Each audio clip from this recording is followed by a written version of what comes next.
Muy buenos días a los radioescuchas que nos sintonizan en las frecuencias de Telemetro Radio, a quienes nos ven por streaming a través de Metcon Go, en RPC Televisión, en señal de televisión digital terrestre y a través de las plataformas de Telemetro Cuarto Poder en YouTube. Bienvenidos a la emisión de hoy, martes 28 de marzo del año 2023. En materia internacional, en todos los diarios del mundo, los medios más importantes del mundo, las páginas digitales de los medios más importantes del mundo, la noticia obligada: el nuevo tiroteo que se dio ayer en un colegio de Nashville, en Tennessee, Estados Unidos, por cuenta de una atacante transgénero de 28 años que ya fue identificada, Audrey Hale, residente de Nashville y además exalumna o exalumno del colegio donde se dio este ataque. Murieron 3 niños y 3 adultos. El presidente Biden lamentó el hecho. Señaló que el alma de los Estados Unidos sigue desgarrándose y mientras tanto no hay manera de que se pongan de acuerdo para legislar y actualizar de alguna manera la segunda enmienda de la Constitución de los Estados Unidos, porque esa enmienda que da derecho a tener armas fue redactada cuando el arma más potente, más dañina, era un arcabuz. Hoy hay personas como esta atacante que tienen acceso a comprar lícitamente armas de asalto. Y ahí es donde radica el problema fundamental. Mientras no haya restricciones para comprar ese tipo de armas, con una aplicación absurda del derecho a la pólvora, que es como se conoce en Estados Unidos esa segunda enmienda, pues seguirán ocurriendo estas tragedias que conmueven la conciencia de las personas responsables. En México, tragedia también. A la noche de ayer se registró un incendio en el interior de un edificio del Instituto Nacional de Migración ubicado en Ciudad Juárez, Chihuahua. De acuerdo con los reportes preliminares, la cifra de fallecidos a causa de este incendio es de al menos 37 personas. Otros heridos fueron trasladados a unidades médicas locales para atender las quemaduras severas que sufrieron. Dicen reportes periodísticos que el fuego podría haber sido provocado de manera intencional. Ahí se mantenían alrededor de 100 migrantes de diferentes nacionalidades en espera de ser reubicadas en diferentes áreas de México. Así que otra tragedia. Y en la última nota, recordarán que ayer estábamos y pusimos imágenes de las protestas en Israel y destacábamos cómo la ciudadanía israelí salió a defender su democracia, porque en concepto de muchos, la reforma judicial propuesta por Benjamín Netanyahu atentaba directamente contra la independencia del órgano judicial, lo ponía como rehén del Ejecutivo y del Legislativo. Pues bien, Netanyahu retiró, suspendió, es el término que ha utilizado, las controversiales reformas. Y esto fue bien recibido por aliados tradicionales de Israel como Estados Unidos y el Reino Unido, y se suspendió inmediatamente la huelga.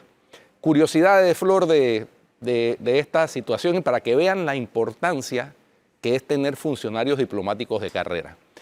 El embajador de Israel en Chile y ex embajador en Panamá, Gil Arcilay, fíjense ustedes, a primeras horas de la mañana de ayer, 8 y 6 de la mañana, puso este tuit. Debido a la situación política de Israel, la Embajada de Israel en Chile se suma a la huelga nacional. Nuestra democracia saldrá fortalecida. Funcionario de carrera. Cuando se dio la suspensión de la reforma, puso otro tuit, horas más tarde, en donde también anunciaba que debido a que se suspendió, debido al acuerdo alcanzado en Israel de comenzar un nuevo diálogo sobre la reforma judicial, me alegro de informar que se ha terminado la huelga nacional y que volvemos a trabajar normalmente. Llegaremos a un acuerdo que fortalezca la democracia. 1:18 de la tarde. La ventaja de tener funcionarios de carrera, con independencia de quién pueda designarlos o removerlos, porque son de carrera. Quería traer eso a colación, porque ayer algunos me dijeron que lo iban a votar al amigo Gil, y no hay tal, él es un funcionario de carrera. Muy bien. Y en el plano local, Flor. Arranca nuevamente la discusión de la extinción de dominio que el jueves hubo una reunión, jueves 22, 23, a ver, 23, hubo una reunión para hablar de este proyecto. Estuvieron Javier Caraballo, que es el procurador general encargado, el ministro de Seguridad, Juan Pino, funcionarios de la Corte Suprema de Justicia y los diputados que son miembros de la Comisión de Gobierno, donde está el documento. En teoría van a desempolvar el proyecto. Cristiano Adames prometió que van a abordar el tema antes del 30 de junio. Vamos a ver qué pasa esta semana en ese tema, me parece importante. En otros temas, Martín Torrijos volvió a arremeter. Ahora dijo que la agenda del país la dominaba el dinero, la dictaba, fue la palabra que usó, el dinero. Me parece interesante los planteamientos que está teniendo él. Bueno, estuvo el sábado en la convención de... En el Congreso Extraordinario del Partido Popular, exacto. Sí, correcto. Y ayer en otro medio estaba diciendo lo siguiente, que me parece interesante: la Asamblea ha cogido poder en la medida que ha faltado el liderazgo por parte del Ejecutivo. No ha existido un liderazgo de parte del Ejecutivo de imponer o llevar adelante una agenda del país. Y a medida que existe ese vacío del poder, la Asamblea, junto a los malos intereses, junto a los intereses del dinero y los negocios, ha tomado un papel protagónico. Sí. Ahí golpea a Ejecutivo y Legislativo. Sí, la última vez que un gobernante tuvo la mayoría de la Asamblea sin necesidad de hacer negociaciones bajo cuerda, de alquilar, comprar fue la de él, o ser sometido a extorsiones y chantajes, fue precisamente cuando Martín Torrijos fue gobernante en el periodo 2004-2009. De ahí en adelante, todo ha sido una negociación que, si fuera negociación política, como se da en todas partes del mundo. Ideales, valores, algo. Exactamente, no tendría nada de malo. El problema es que es negociación de crematística, básicamente, de crematística, de dinero.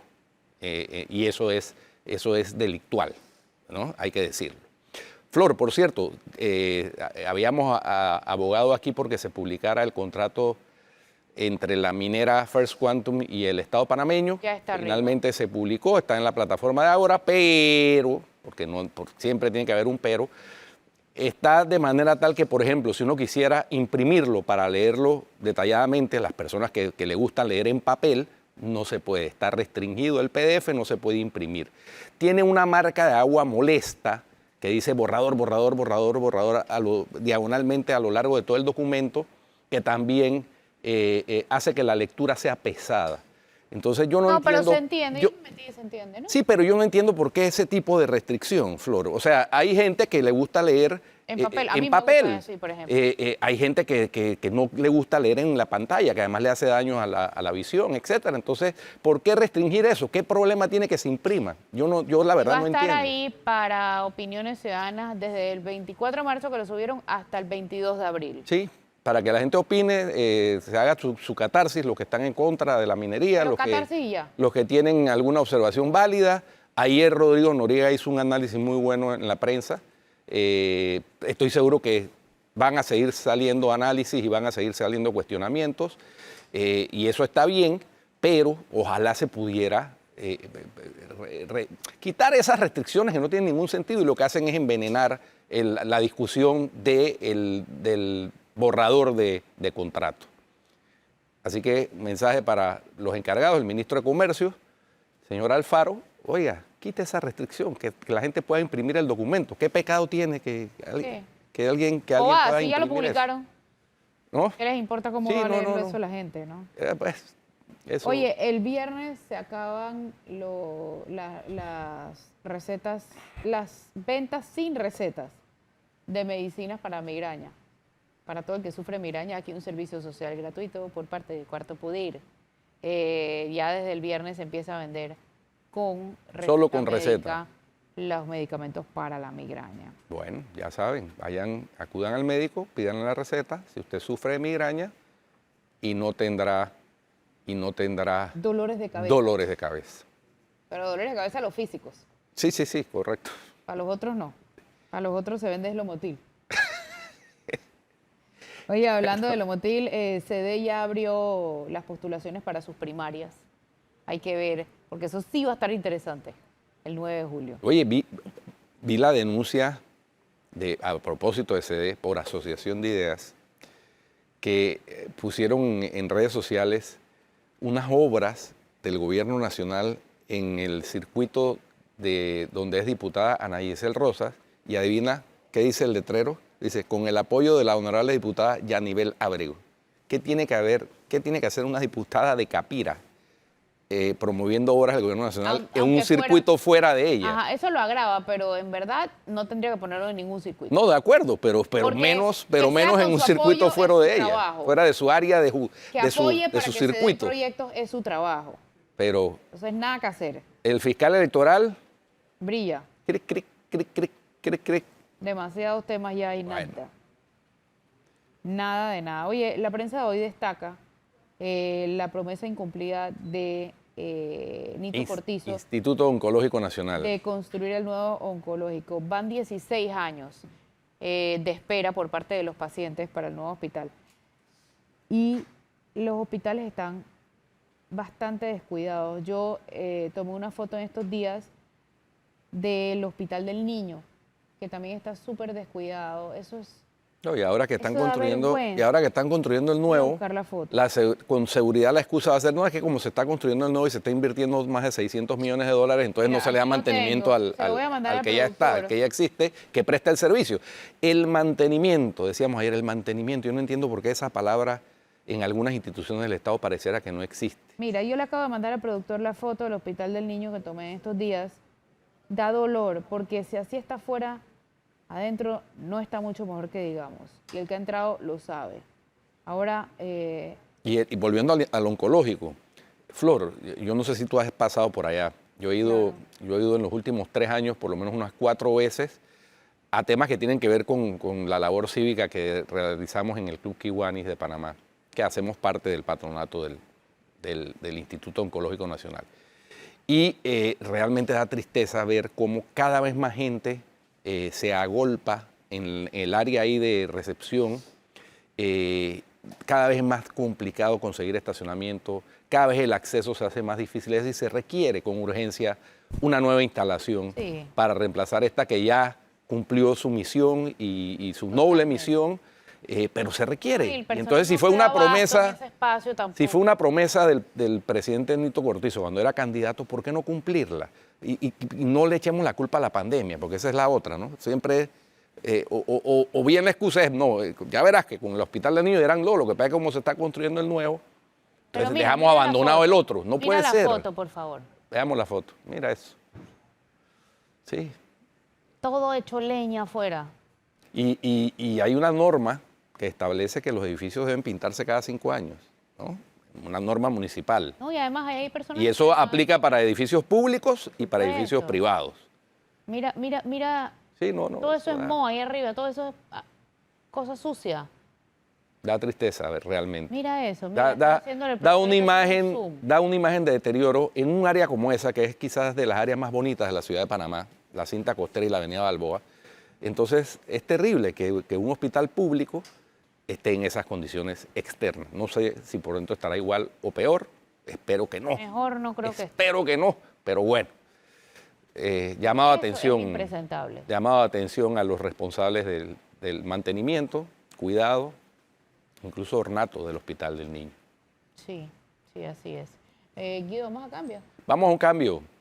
Y ya regresamos con nuestros invitados del día de hoy. Vamos a tener a Lía Estrada de Espacio Cívico y a José Alejandro Rodríguez, mi casi tocayo, mejor conocido como Jackson, a hablar sobre cleptocracia, lo que todo mundo debe saber.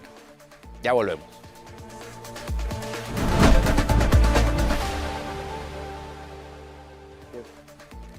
Ya estamos de regreso con más. Y bueno, tal como anunciamos en el bloque anterior, nos acompañan Lía de Bersner y José Alejandro Rodríguez, mi casi tocayo, mejor conocido como Jackson. Y vienen porque la Fundación Espacio Cívico, en asocio con el IPEC y con la Fundación para el Desarrollo de la Libertad Ciudadana, el capítulo panameño de Transparencia Internacional, recientemente, la semana pasada, no solo realizó un foro sobre cleptocracia, sino que estrenó el documental Cleptocracia, lo que todo el mundo debe saber. Ese es el nombre, ¿no? Lo que toda persona debe Lo saber. que toda persona debe saber. Lía, coméntanos sobre esta actividad y sobre el documental. Bueno, primero, gracias por darnos la oportunidad de hablarles un poco sobre esta pieza audiovisual que lanzamos la semana pasada, que estrenamos. Básicamente, cleptocracia tiene que ver con el gran robo, el robo institucionalizado, el robo al Estado. Y la razón por la que queríamos traer este tema a debate es porque la corrupción ha evolucionado, porque también de esa misma forma ha evolucionado el crimen organizado y hoy día existe lo que es la convergencia criminal, en la que antes operaban el narcotráfico, la trata de personas y otros negocios del crimen organizado por separado. Hoy día ellos se unen porque al final utilizan las mismas redes, los mismos corruptos, los mismos políticos corruptos para poder hacer todo su abuso y todo su robo de dinero. Entonces, al ellos converger en esta criminalidad, pues puede llevarnos a tener un Estado cleptócrata. Y si bien Panamá no es un Estado cleptócrata en su conjunto, hay suficientes indicios de que existen grupos cleptócratas en el país. Entonces, Eso no pasa en todos los países. Grupos cleptócratas, en todos los países no hay. Podría haber grupos cleptócratas, pero no todos tienen la facilidad de, por ejemplo, secuestrar un medio de comunicación, callarle la voz a la ciudadanía y utilizar ciertas prácticas que son más cleptocráticas. ¿Qué pasa en Panamá que convierte estos grupos cleptócratas en importantes, más importantes que en otros países? Pues o más peligrosos. Hemos visto cómo de forma legal hay hostigamiento judicial, hay hostigamiento a los medios, utilizando el sistema de forma legal, porque la ley se los permite. Entonces, tú tienes el poder, la riqueza para poder contratar abogados que defiendan tu corrupción. Entonces, esto podría evolucionar de la misma forma que ha evolucionado la corrupción y por eso sentíamos que era importante plasmarlo desde lo que es la cleptocracia, que es cuando ya se sale de las manos, no hay controles y llega a un punto en el que posiblemente podría ser un punto de no retorno. Y de ahí nace entonces la idea de hacer algo diferente. Hicimos el foro, hacemos muchos talleres y conferencias, pero queríamos hacer algo diferente para llegarle a otro público con este mensaje, que sí es importante. Y este producto audiovisual, ¿dónde se puede ver? ¿O cuáles son las expectativas? ¿A dónde quieren llevarlo? Ahorita mismo lo puedes ver ya en nuestra página de YouTube, en el Espacio Cívico, el canal de YouTube, que lo subimos anoche, pero nuestra expectativa es poder llevarlo a cinemas al aire libre, conseguir patrocinadores para hacer cinemas al aire libre en diferentes provincias, en las universidades, que nos abran las puertas y hacer una noche de cine con los jóvenes, estudiantes, para sensibilizar sobre el tema. Porque si algo aprendimos, y creo que aquí Jackson nos puede abrir un poco más, es que en el proceso aprendes muchas cosas que no necesariamente sabes. Incluso si estás en este mundo todos los días, hay cosas que no necesariamente las comprendes sobre cómo funciona el sistema. Jackson, ¿y cuál fue la lección más importante que aprendiste haciendo este documental? La lección más importante, que todo Estado cleptocrático inicia cuando la población se queda sin hacer nada. Cuando empiezan a ver todos estos casos, todas estas noticias de corrupción y la gente te dice, ok, Panamá es corrupto, y se quedan nada más viendo, ahí va a pasar todo lo malo. O sea, el involucramiento dentro de las acciones anticorruptas, las protestas, los artículos de opinión, lo que tú haces todas las semanas, lo que Guido hace aquí todos los días, eso es parte del involucramiento. Y parte de la razón por la cual nosotros como panameños no nos involucramos es porque no entendemos muchas veces. Ni siquiera sabemos qué hace una Procuraduría de la Nación, no sabemos qué hace el procurador. Cuando dicen imputar a alguien, ¿qué es imputar? O sea, el documental lo que trata de hacer es ser docente de muchas cosas que damos por sentado de que la población sabe y llama no solamente a la indignación, sino al involucramiento. Entonces, para mí eso es lo que más aprendí, las razones por las cuales ya no creo que haya un Jackson que no se involucre, me explico. Ya no creo que haya un Jackson como espectador, porque ya cuando sabes que la corrupción afecta el tiempo de vida de las personas que amas, que la gente que ahorita mismo está protestando por la hemodiálisis, la gente que no puede tener acceso a una salud mental digna, todo eso es corrupción, porque eso es parte de nuestros derechos fundamentales. Entonces, si no sabemos eso, no exigimos eso, entonces no vamos a mejorar como nación. Solo mejoramos en la medida en que los involucramos y eso es parte de lo que quiero hacer el Si documento. pudieras explicarle a las personas que te están escuchando por qué la falta de salud mental, de atención en salud mental, por qué la protesta de la hemodiálisis, por qué todo eso es corrupción, para una persona que te está escuchando y que no sabe mucho del tema, ¿cómo se lo explicarías? Perfecto, gracias, excelente. Ok, todas esas cosas, tanto una salud digna como lo de salud mental, una educación de calidad, todo eso forma parte de los derechos fundamentales de los niños, niñas y adolescentes y nuestros derechos como panameños. El gobierno tiene el deber y la obligación de tener eso para nosotros porque nosotros le dimos ese poder. El hecho que no lo tengamos, aun cuando ya le dimos la plata y ya le dimos el poder, quiere decir que por algún lado se escapó esa plata y se escapó ese poder. Nosotros podemos recuperar eso. No es que ellos lo tienen secuestrado, no es que los políticos en sus partidos tienen todo el poder del mundo. Nosotros podemos reclamarlo y hacer algo al respecto y ya lo estamos viendo. No es que Panamá esté perdido, estuvo perdido. Ya Panamá ya fue una cleptocracia en la dictadura. Noriega. Y hay estados que son cleptócratas ahorita mismo en Latinoamérica. Estamos a una mala elección de volvernos una cleptocracia. Y ¿No sí- crees que siempre se dice eso? ¿Ah? ¿No crees que antes de cada elección se dice estamos a un gobierno de irnos al diablo? Pues porque es verdad. Entonces, ¿qué es pasa? verdad. ¿Por qué no nos hemos ido al diablo o ya nos empezamos a ir? Si no nos involucramos, nos vamos a ir al diablo. Eso es parte del documental. El o hecho sea- de traer a los jóvenes, traer a los periodistas. Había algo que me encantó mucho de Rolando Rodríguez, que dijo algo muy especial, que es que en Panamá piensan que los periodistas son parte del paisaje. La gente que investiga, la gente que saca casos de corrupción, eso lo damos por sentado. Pero igual hay amenazas, hay secuestros, eso está pasando ahorita mismo. Pero ahorita también estamos teniendo una comunicación más directa en el periodismo digital con casos de corrupción. Y hay más pelados que se están involucrando y viendo esto. Tenemos que hacer algo al respecto. O sea, ya yo no creo que no haya muchos pelados que no quieran involucrarse. Creo que hay más que quieren como hacer algo al respecto. La juventud, sin duda, Jackson tiene un rol que jugar y lo ha jugado en determinados momentos. Por ejemplo, el escándalo de los albergues, que fue denunciado por un medio digital inicialmente, tuvo eco en otros medios tradicionales y luego tuvo una reacción principalmente de jóvenes que fueron a protestar Por varios días. por varios días, y que todavía hoy está latente los resultados de esas investigaciones, que si bien han tenido algunos ya condenados por los abusos cometidos en los albergues, todavía hay pendientes algunas otras cosas. Sin embargo, a mí me gustaría hacer énfasis en algo que tú dijiste. Nosotros le damos el poder a los que gobiernan. Y ese poder se lo damos cada 5 años, porque solamente podemos votar una vez cada 5 años. Entonces, ese poder lo ejercemos son los ciudadanos con el voto. Y hacer énfasis en que ese voto debe ser ejercido consciente y responsablemente, porque estamos delegándole el poder por 5 años a las personas a las que votamos, es importantísimo. Porque ahí puede estar la diferencia entre irnos al abismo definitivamente o rescatar el país del abismo. Asimismo, le damos el voto una vez cada 5 años, pero la fiscalización son todos los días. Ah, sí. La veeduría son todos Todos los los días. días. Panamá, como dijo muy bien Maribel Jaén, Panamá no tiene razón del por qué tener los índices de pobreza que tienen. No debemos tener la cantidad de personas con enfermedades prevenibles que tiene. O sea, no tiene sentido que perdamos el 10% del Producto Interno Bruto en chifeo, ¿cómo se llama?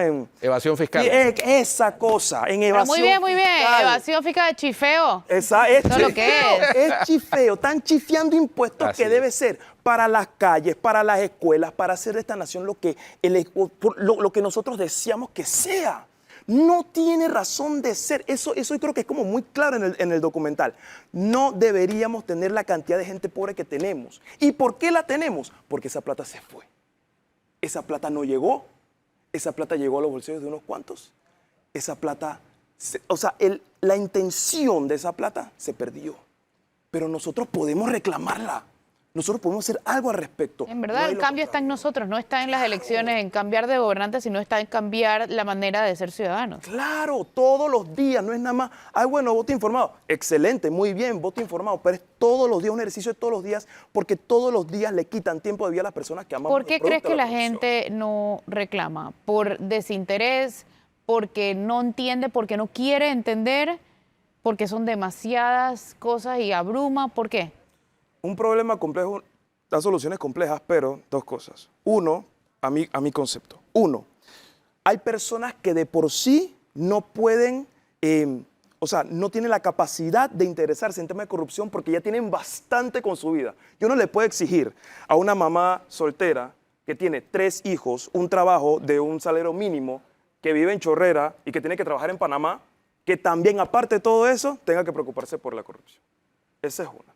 Y la segunda es que los términos que utilizamos, la manera en cómo hablamos, las discusiones que tenemos en torno a la corrupción, da algo por sentado, que nosotros sabemos muchas cosas de la corrupción. O sea, nosotros tenemos que entender muchísimos términos, la manera en cómo funciona el gobierno. Nosotros damos cívica en la escuela, pero disculpa, o sea, yo hasta mis 25 años entendí cómo era que funcionaba la República de Panamá. Y eso está mal. O sea, cómo funcionamos, a quiénes le podemos exigir, los huecos en la calle, no es parte del paisaje, es algo que nos robaron. El hecho que haya pelados muertos en el hospital, eso es algo que le robaron, eso no debe existir. Si nosotros entendemos eso, no solamente nos indignamos, sino que vamos a la acción. ¿Por qué pasó lo de los albergues? ¿Por qué pasó lo de las reformas constitucionales? Porque a través de nuestras redes sociales pudimos entender a profundidad el problema. Como entendimos a profundidad el problema, tuvimos las herramientas para salir a la calle y exigir lo que en verdad debían tener los muchachos y lo que aún deberían exigir y que aún están protestando. Hace como 2 semanas volvieron a protestar. Entonces, eso es como una combinación. No es solamente, o sea, no es solamente que a la gente poco le importa, sino que siento que si no lo entiende, o sea, nadie va a defender lo que no entiende y nadie va a luchar por lo que no ama. Y si no entendemos cómo amar y defender a Panamá, o sea, no tenemos herramientas para hacerlo. Y eso es parte del documental. Sí. Lía, en materia de empoderamiento ciudadano y de información a los ciudadanos para que se empoderen de ese ejercicio de monitoreo ciudadano y de exigencia de rendición de cuentas a los políticos, a los que han recibido el favor del voto popular, Espacio Cívico viene haciendo un trabajo ahí constante, gota a gota. ¿Cómo va eso de la rendición de cuentas? Ahora está lo de los conflictos de intereses, que ya es ley de la República, sí, que entró en vigencia, además ya no es voluntariamente. ¿Cómo va eso? Sí, en la participación ciudadana tenemos que verla desde diferentes ángulos. La participación ciudadana no se le da igual a todas las personas porque cada uno puede aportar muy distinto dependiendo del ángulo en el que esté. Entonces, está, por ejemplo, el monitoreo. Tú puedes tener acceso a herramientas de monitoreo, por ejemplo, con Espacio Cívico puedes monitorear la gestión de tu diputado, pero al mismo tiempo ya queda en ti exigirle tu rendición de cuentas a tu diputado. Entonces, cada forma de participación ciudadana es distinta. Lo importante es que decidamos participar de alguna forma, no importa cuál, pero escoge una. Si tu protesta va a ser en redes sociales, bueno, que así sea tu protesta en redes sociales. Si tu participación va a ser monitoreo, ok, monitoreo, pero si tu participación quieres que sea más proactiva, empieza a exigirle rendición de cuentas a esas personas por las que tú votaste, a las que tú pusiste en esos cargos. Y si bien tú sientes que a lo mejor no votaste por esa persona que está en ese cargo, igual tienes el derecho de exigirle rendición de cuentas porque está en un cargo público administrando dinero público. Mira, Entonces, mucha gente yo he escuchado decir, es que yo quiero hacer algo, pero no sé qué hacer. No sé cómo llegarle, no sé cómo manifestar mi queja fuera de redes sociales. Y en redes no me lee nadie, dice la gente. Entonces, ¿cómo puede hacer la gente? bueno, está la participación en redes, está el monitoreo, está la acción de rendición de cuentas, está formar grupos dentro de ni siquiera la comunidad, puedes hacerlo dentro de tu familia y atrevernos a tener esa conversación en casa, porque muchas veces estos temas se convierten en tabú, alguien apoya a alguien distinto y no queremos abordarlo, pero es un problema y necesitamos poder como familias también unirnos y abordarlo. Hay diferentes formas de participar, crear conciencia. Yo le hablo al que está al lado mío, él le habla a alguien más. Si alguien, por ejemplo, se rehúsa a pagar por una cita, para conseguir una cita médica, y le dice, eso es corrupción, y decírselo de frente, eso que estás haciendo es corrupción. Si alguien te pide dinero para tramitarte algo en un municipio, decirle, eso es corrupción, yo no lo voy a hacer. Manifestarnos sobre esa pequeña corrupción que al final no es la gran corrupción cuando hablamos Es la del día a día. pero es la corrupción del día a día que alimenta el sistema. Entonces sí hay formas de participar y empieza en nuestras propias acciones, en cómo nos manejamos nosotros. Jackson, Sopa. tuviste la oportunidad de conversar con 16 personas, 15 personas en el documental. Sí. ¿Qué sensación te dejó de fondo esa interacción con esas 15 personas? Primero que fue un honor. O sea, creo que como panameño, no todos los días tú puedes entrevistar a Guido Rodríguez o a Tenógenes Rodríguez, nada más me faltó Flor. O sea, no todos los días puedes conversar con estas personas tan expertas en Panamá. O sea, de verdad que fue un privilegio. La primera fue que tenemos muy buenos profesionales en este país. Gente que quiere hacer la diferencia, gente que ha luchado porque el país esté como esté. O sea, no es que en Panamá no tenemos que buscar héroes en Estados Unidos o en Europa, tenemos héroes y heroínas aquí mismito. Lo segundo fue que no importa no importa el trabajo, no importa el rol, siempre hay una manera de pedir más fiscalización, de pedir más democracia, de luchar contra la corrupción, independientemente que es un sociólogo, un periodista, un abogado, un ingeniero. O sea, independientemente, siempre hay alguna manera de poder luchar en contra de la corrupción, independientemente. Y lo último, y eso creo que concluyeron absolutamente todos, y vuelvo y lo repito, si nos quedamos sin hacer nada, vamos a peor, porque hay gente que se beneficia de nuestra inacción. O sea, el hecho de ver este documental, estar con estas personas y no hacer nada al respecto. La indiferencia los empodera. Exacto, porque ellos están bien organizados. O sea, ellos para robar, para sacar las cosas, para beneficiarse, están muy bien organizados. Nosotros que queremos un mejor futuro para las personas que amamos, ¿qué hacemos? ¿Cómo nos organizamos nosotros? ¿Qué proponemos nosotros? Eso es parte de eso. Y yo creo que todos concluyeron en ese punto. Es que si te quedas sin hacer nada, no te puedes quejar si va para peor. Y va a afectarte, directa o indirectamente. Es que mi hijo está en una escuela privada, entonces no me importa lo que pase en la pública. ¡Mentira! Porque en algún punto vamos a lidiar con muchas personas que van a salir de una educación pública. La educación pública de calidad nos afecta y nos beneficia a todos. O sea, que sí nos debe importar cómo esté la educación pública. O sea, todas estas cositas sí afectan hasta en lo más mínimo. La corrupción más pequeña es igual que la corrupción más grande. Y debemos hacer algo al respecto y no quedarnos con los brazos cruzados porque Superman nada más está en la tele. Desde un tiempo para acá, ha tratado de hacer carrera y se ha presentado ciertamente en la Asamblea sin mayor éxito una norma que promueva que los delitos de corrupción no prescriban, porque se considera, según esa concepción, que son tan graves y tan delicados y erosionan tanto a la sociedad como los delitos de lesa humanidad. Y eso, en los ejemplos que has mencionado, queda muy claro, ¿no? ¿Por qué está la gente protestando por falta de insumos para hemodiálisis? Que es la vida de ellos la que está en riesgo. Y puede que muchos de esos, por ejemplo. puede que muchos de esos mueran, o algunos de ellos o de sus familiares mueran, porque hay corrupción en el Estado. Entonces, el paralelo no es exagerado, es perfectamente encajable. Cabe. Así es. Cabe. Y hay Entonces, corrupción grande y corrupción mediana y corrupción chica. O sea, el hecho de pedir, como bien está diciendo Lea, un pago por un trámite, meterse en la fila, saber que estás haciendo algo mal e igual saberlo porque te está beneficiando, tú también eres corrupto. O sea, y esa misma corrupción que vemos a lo bajito, también hay corrupción en el medio y corrupción en lo grande. ¿Y ustedes qué diferencia piensan que existe entre juega vivo y corrupción? Juega vivo y corrupción. Bueno, en el documental también hablamos un poquito de juega vivo. Normalmente utilizamos el juega vivo con varias definiciones. Cuídate, o vamos a jugar vivo para ganarnos una rebusca. Realmente, al final, es la cantidad de personas que afectas con esa acción. La gran corrupción, que al final es la cleptocracia, afecta a muchísima gente. El juega vivo del día a día tal vez no afecta tanto, pero el nivel de, por así decirlo, de maldad, no sé si puede decir como maldad, es el mismo. Es más premeditado entonces. Claro, por decir un ejemplo raro, un taxista juega vivo, si tú lo pones de político, va a ser un juega vivo de político. El político corrupto, que es un juega vivo en la política, y lo pones de maestro, va a ser un juega vivo de maestro. O sea, no es algo que estamos llamando a unas clases altas y bajas, no es que estamos tratando de diferenciar por la cantidad de plata, sino de que hay una manera de ser del panameño. El juega vivo es más inofensivo que la corrupción. ¿Tú qué piensas, Guido? yo creo que es la génesis. ¿no? Yo creo que es la génesis y por eso hace algún tiempo surgió la campaña contra el Juega Vivo que se llamaba Juega Limpio, ¿no?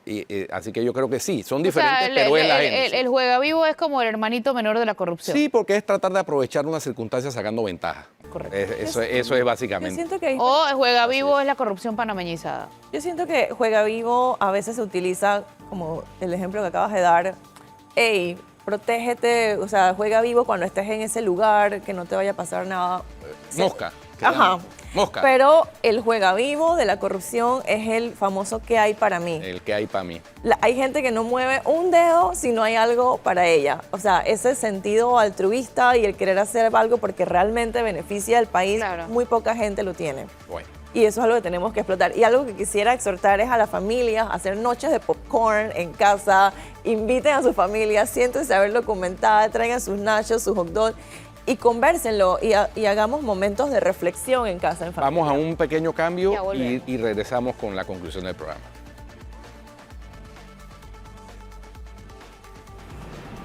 ¿Me puede hablar un poquito más de las estrategias y las tácticas que utilizan los cleptócratas?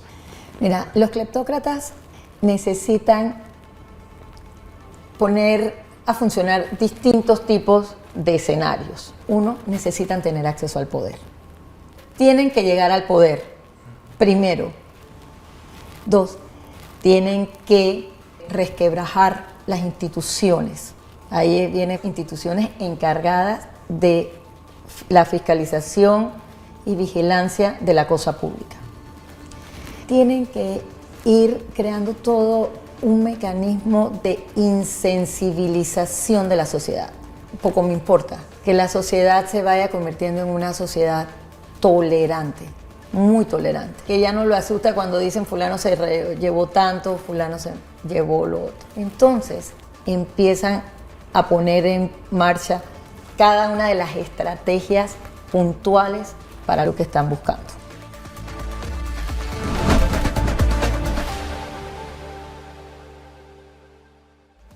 Estamos de regreso en Cuarto Poder con Lía Bosner y José Alejandro Rodríguez Jackson. Hablando sobre cleptocracia, lo que toda persona debe saber, el documental que se estrenó la semana pasada y que ya está disponible en el canal de YouTube de la Fundación Espacio Cívico. Así que si usted tiene acceso, distribúyalo, véalo, reúnase. Es parte de la campaña en favor de rescatar el país de los cleptócratas. Oye, el procurador Javier Caraballo tuvo una destacada participación en el documental, por cierto. Importante ese logro, Lía. Sí, la verdad que el procurador hizo aportes muy, muy importantes en materia de las tácticas y las normas que se deben de reforzar. Menciona la importancia de normas en el sistema bancario en donde exista un monitoreo más riguroso para las personas políticamente expuestas. Y esta mañana, escuchando sobre lo de los sujetos no financieros, me resuena mucho. Esa es una de las recomendaciones que él da, y también habla sobre las tácticas de los cleptócratas y cómo la primera táctica de ataque es el soborno. Y también, bueno, Maruquel Pavón complementa mucho con todas las tácticas contra el lavado de dinero, y ella también menciona la coerción como alguna de las tácticas que utilizan. Y la verdad es que tienen que ver el documental, pero ella habla cosas muy interesantes sobre la narrativa, la imagen, el cómo van también orquestando todo esta imagen pública de que son los buenos, el buen caballero, y van haciendo todo bien, pero que es parte del juego del manual del cleptócrata, que no es solamente la parte del soborno y la coerción, sino la parte de su imagen pública. ¿Y cuál es la posición de ustedes frente al proyecto de extinción de dominio? Porque el procurador hablaba en el documental de los vacíos legales, como bien decías tú al inicio, legalmente son corruptos. O sea, legalmente la ley les permite hacer las cosas mal. Entonces, ¿qué papel juega o qué papel jugaría la aprobación de la ley de extinción de dominio? Sí, nosotros estamos a favor de la ley de extinción de dominio, tenemos casi ya un año promoviéndola. En efecto, sí necesitaba ser revisada y mejorar algunos de esos vacíos legales que menciona. Lo importante aquí es empezar con una ley que tenga al mínimo los delitos de lesa humanidad y blanqueo de capitales. Sabemos que hay resistencia hacia el delito de corrupción. Obviamente, pues las razones son para un café, pero sí estamos a favor de la ley y hablan de los derechos fundamentales. El decomiso no es el decomiso legal, porque en el Código Penal hablamos del decomiso cuando la persona ya es condenada. Pero si esa persona muere o le pasa algo en el proceso, ese dinero que se sale de esa persona, de todo su con patrimonio ilícito, pasa a manos de los que heredan. Entonces, las personas que heredan ese patrimonio ilícito, tú no se los puedes extinguir, porque no hubo una pena, no hubo una sanción condenatoria en ese caso. Entonces, por ejemplo, cuando ves el caso de Pablo Escobar, para darte un ejemplo contundente, él muere y algunos de sus bienes querían que pasaran a ser patrimonio de sus herederos, pero lograron, incluso hay patrimonio en Panamá de Pablo Escobar que se logró regresar a Colombia. Entonces, no podemos permitir que las estructuras financieras del crimen organizado se fortalezcan, porque para cuando nosotros ya estamos inventando el cómo desarticularlas, ya ellos están inventando la próxima forma de salida. Entonces sí hay que desarticular las estructuras financieras del crimen organizado y la forma de hacerla es yendo a eso, al activo, no a la persona. Y la extinción de dominio es un tipo de comiso no penal, o sea, no necesitas tener a una persona condenada para poder extinguirle el bien. Jackson, una de las cuestiones que me llamó la atención y quisiera tu reacción así en caliente, en el foro, porque como Jackson no participó en el foro, pero por eso le voy a hacer la pregunta, fue que los dos expertos, Alejo Campos de Crime Stopper y el miembro del FBI, el agente del FBI, Jonathan, plantearon más o menos lo mismo, que aquí ya lo dijo Lía y lo planteó en el pedacito que pasamos en Maruquel. Los cleptócratas y el crimen organizado usan la misma red. Y entonces ese es el peligro de que el crimen organizado se coopte las instituciones del Estado para lograr sus propósitos. ¿Para qué? Para evitar que se haga la persecución criminal que le toca al Ministerio Público, para evitar que los jueces fallen contra los cleptócratas, igual que contra los miembros del crimen organizado. Yo decía en el documental que en Colombia se dio esa tragedia, Flor lo sabe, que para combatir al crimen organizado incluso tuvieron que poner jueces sin rostro, porque los mandaban a matar. Cuando no los podían comprar, los mandaban a matar. Entonces, esos son los peligros que estamos corriendo en Panamá. Escuchemos un poquito a Alejo Campos en parte de lo que decía.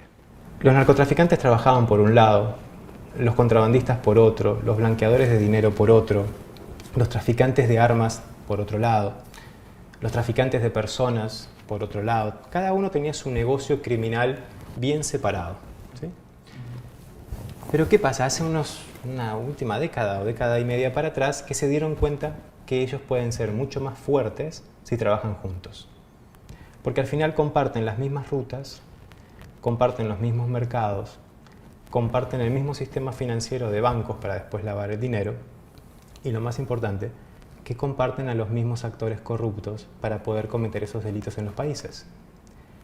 Entonces, si se unían, si convergían ellos para trabajar juntos, iban a ser mucho más fuertes. Esto hace que haya nuevas estrategias, tanto sea del crimen organizado y la corrupción, trabajando en equipo, a lo cual se denomina esto de la convergencia criminal. Esa es básicamente la preocupación que quiero que me reaccione, Jackson. La convergencia criminal, sí. Una de las cosas que también me asombró mucho de conversar con todos estos expertos es que desde chiquito yo vengo escuchando corrupción todos los días en la noticia. Todos los días. Pero algo que nunca me había caído del cuadro, sino hasta ya muy grande, era que si existen políticos corruptos, existen empresas corruptas. Si existen políticos corruptos, existe gente corrupta. O sea, la corrupción no es solamente de una cúpula de unas ciertas personas y ya listo y no hay más corrupción. No. Hay muchas personas que se prestan para lograr esto. Que a la luz pública salgan unos cuantos es otra cosa. pero tenemos que ir algo más allá. Estamos hablando de la evasión fiscal, estamos hablando de las personas que se prestan para esto. O sea, todo esto forma parte de esta red organizada para llevar la cleptocracia al nivel que está ahorita mismo en Panamá, que puede darse muchísimo peor. Mi reacción es no solamente estar al pendiente de los políticos que uno normalmente ve, que salen en la noticia, sino que uno puede pedir información a ellos, uno puede pedir una petición de información, uno puede organizar a la comunidad, uno puede darse, uno puede como levantar bandera de las malas prácticas de las empresas que están utilizando, que están utilizando aquí en Panamá, y también las personas. Bueno, que las personas, aún con el tema de necesidad, pero aún así hay personas que sin necesidad también caen en prácticas cleptocráticas. No es solamente unos cuantos. Y nosotros como panameños, que nosotros queremos hacer algo mejor, también tenemos que organizarnos, porque esto no es como una historia de Disney que al final, colorín colorado y todo fue bueno. Puede haber un fin malo, y ya lo hemos visto en otros países. Hay fines en los cuales el Estado se vuelve fallido. Y en Latinoamérica es así, y empezó por la inacción ciudadana. La conclusión es esa. Sí, definitivamente la conclusión Que está es, en nuestras manos que cambie. está en nuestras manos. Así como está en nuestras manos cada 5 años, delegarle ese poder ciudadano, porque el poder radica en la soberanía, radica en la ciudadanía.